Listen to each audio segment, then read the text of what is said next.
Go ahead. Yes. I know this is going to be a bad question, but that's okay. It's not going to be a bad question. Good, because I enjoy watching you on television. Go ahead. Well, thank you so much. Mr. President, I need to find out from you, you said something as it relates to inner cities.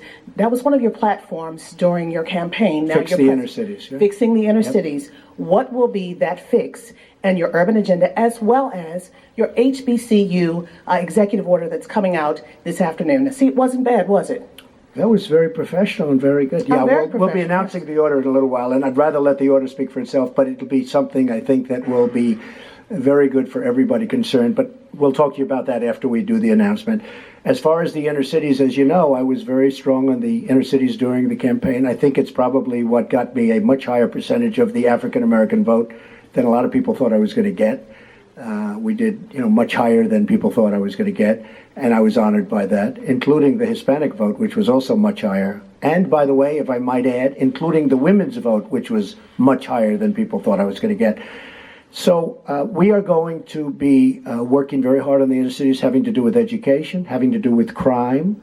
We're going to try and fix as quickly as possible. It takes a long time. It's taken 100 years and more for some of these places to evolve, and they evolved, many of them, very badly. But we're going to be working very hard on health and healthcare, very, very hard on education, and also we're going to be working in a stringent way, in a very good way, on crime. You go to some of these inner city places, and it's so sad when you look at the crime. You have people, and I've seen this, and I've sort of witnessed it. In fact, in 2 cases I have actually witnessed it.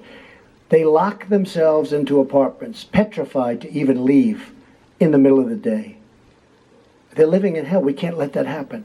So we're going to be very, very strong. It's a great question, and it's a very difficult situation because it's been many, many years. It's been festering for many, many years. But we have places in this country that we have to fix. We have to help African American people that, for the most part, are stuck there. Hispanic American people. We have Hispanic American people that are in the inner cities, and they're living in hell.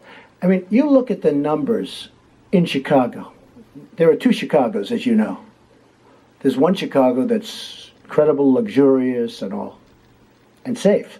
There's another Chicago that's worse than almost any of the places in the Middle East that we talk about and that you talk about every night on the newscasts.